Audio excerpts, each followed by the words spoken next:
Nepotism अब big boss के घर तक भी पहुंच गया है। नेपोटिज्म सिर्फ बॉलीवुड तक सीमित नहीं रहा, अब ये बिग बॉस के शो में भी अपना टेंट लगा चुका है। मैं ऐसा इसलिए कह रही हूँ क्योंकि ये दोनों बंदे अमाल और शहबाज मुझे इस घर के नेपो किड्स लगते हैं, जिनकी एक भी गलती सलमान सर को नजर ही नहीं आती। Keep your voice down. इन दोनों के लिए अलग ही रूल बुक चलती है, चाहे कितनी भी बदतमीजी कर ले, किसी पे भी चीप कमेंट्स कर दे या पूरे घर का एनवायरनमेंट ही टॉक्सिक बना दे। वीकेंड के वार पे इनको कुछ सुनाया ही नहीं जाता। और आयरनी ये है कि जब कोई और कंटेस्टेंट छोटी सी बात भी कर देता है तो उसे ऐसे सुनाया जाता है जैसे महापाप कर दिया हो। मतलब क्लियरली दिख रहा है कि बिग बॉस का बैलेंस अब टीआरपी और फेवरेटिज्म के हिसाब से चलता है, फेयरनेस के हिसाब से नहीं। मुझसे क्या बुलवाना चाहते हो? चलो। BB19 के घर में शहनाज गिल का भाई, जिसे ना तो कोई तमीज है बात करने की, बस बेमतलब की बकवास करता है और खुद ही अपने जोक्स पे हंसता रहेगा। और पता नहीं कौन सी अंधी ऑडियंस है जो इस जैसे बंदे को एंटरटेनिंग बोल रही है। सच कहूं तो ये बंदा सिर्फ और सिर्फ अपनी बहन के नाम से यहाँ तक पहुंचा है और उसका भी कुछ खास फायदा नहीं उठा पाया। उल्टा मुझे लग रहा है कहीं अपनी बहन का नाम ही ना डुबो दे। बाकी कंटेस्टेंट के पास कोई ना कोई वर्क प्रोफाइल, कोई पहचान है, पर इस बंदे के पास सिर्फ शहनाज के भाई का टैग, और मुझे लग रहा है ये उस टैग का भी ना मिसयूज ही कर देगा इसमें। जब इस बंदे ने इस घर में एंट्री ली थी ना, तब लगा था कि कुछ फन होगा, पर अब लगता है कि ये बंदा सिर्फ अपना क्रिंज कंटेंट लेकर ही आया है। अमाल के अंडर आर्म्स के नीचे चिपका रहता है, रोज रोज अपनी बदतमीजी दिखाता है। और सोचने वाली बात ये है कि अगर घर के अंदर ये ऐसा है तो बाहर लोगों के साथ ये किस तरीके से बिहेव करता होगा।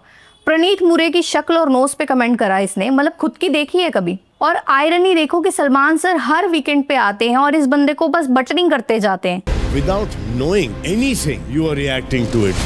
अरे भाईजान, आप शो देख भी रहे हो या बस कोई स्क्रिप्ट पढ़ के आ जाते हो? जो आप इन जैसे फालतू लोगों को कवर देते हो ना, उसका प्राइस हम जैसे ऑडियंस को चुकाना पड़ता है। कोई क्रिएटिव्स नहीं है। अमाल भी कुछ कम नहीं है, वो तो बदतमीजी में शहबाज का भी बड़ा वर्जन है। बदतमीजी करते हो आप, अभी सुन के लेके हम लोग। और मुझे पूरा यकीन है कि इस बार भी सलमान सर इन दोनों को कुछ नहीं बोलने वाले। ये दोनों मिलके अभिषेक और अशनूर के रिलेशन पर चीप कमेंट्स करते हैं। हर सीजन में ना कपल्स या क्लोज बॉन्ड्स बनते हैं जो एक दूसरे के लिए स्टैंड लेते हैं, इसमें कोई नई बात नहीं है। शायद इन्होंने बिग बॉस 13 देखा ही नहीं, या देखा तो भूल गए। अमाल के चीप कमेंट्स की वजह से अभिषेक भड़का और इनका मकसद ही यही था। जब वो बंदा रूम में अकेला बैठा था तब ये दोनों से पोक करने के लिए गए, बट थैंक गॉड अभिषेक वहां पे पोक हुआ नहीं। लेकिन उस रूम में शहबाज ने अपना स्टैंडर्ड जरूर दिखा दिया। जिस तरीके से उसने प्रणीत मुरे के फेस पर भद्दे कमेंट्स किए, उससे पता चल गया कि इस बंदे का स्टैंडर्ड आखिर है क्या। बट फिर भी सलमान सर इस बंदे को कुछ नहीं बोलेंगे, या बोलेंगे भी तो ऐसे जैसे हम ऑडियंस पर एहसान कर रहे हो। और रही बात अमाल और अभिषेक की फाइट की, उसका तो मुझे पहले से ही पता है कि सलमान सर सिर्फ और सिर्फ अभिषेक को ही सुनाएंगे। पर मुझे ये जानना है कि जो अमाल ने कुनिका मैम को बोला कि 40 साल से आप बिना काम के हो, जाओ जाके अपनी फैमिली संभालो, और भी कई अंटपंट चीजें बोली हैं, उस पर सलमान सर का क्या रिएक्शन होगा। और एक और चीज, ड्रैगन वाला जो टास्क था बिग बॉस का ना, उसमें असली गेम दिख गया। फरहाना को एक और हफ्ते की कैप्टनसी दी। गेम रद्द होने तक तो ठीक था, पर फिर से एक बार कैप्टन बना दिया इस बंदी को। इसका कोई लॉजिक मुझे समझ ही नहीं आया। अगर फरहाना की जगह अशनूर या नेहल होती, क्या तब भी बिग बॉस यही करता? इससे तो साफ पता चल रहा है कि बिग बॉस 19 फेयर है ही नहीं, बिल्कुल भी फेयर नहीं है। एक काम करो ना बिग बॉस, अमाल या शहबाज में से किसी एक को ट्रॉफी दो और खत्म करो ये शो। हमारा टाइम क्यों वेस्ट कर रहे हो? वैसे भी ज्यादा screen time in bully gang को ही दिया जाता है। मतलब इनकी हर गलती टीआरपी का रीजन है, तो वीकेंड के वार में कुछ भी नहीं बोला जाएगा इनको।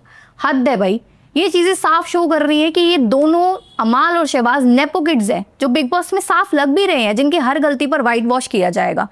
वीकेंड का वार अब सच बताऊं तो बुली गैंग को कॉल आउट करने का प्लेटफॉर्म रहा ही नहीं। अब बस दो चीजें डिसाइड करती हैं कि कौन टीआरपी ला रहा है और कौन नहीं। फॉर एग्जांपल, तान्या मित्तल नेहल से ज्यादा टीआरपी ला रही है, तो अगर नेहल कुछ बोले तो उसे कॉल आउट कर दिया जाएगा, लेकिन तान्या कुछ भी बोल दे, जैसे काट के फेंक दूंगी, बहा दूंगी चंबल नदी में, कोई सवाल नहीं करेगा। सलमान सर भी अब वो सलमान सर नहीं रहे जो पहले ऑडियंस और कंटेस्टेंट्स के बीच एक ब्रिज बने रहते थे।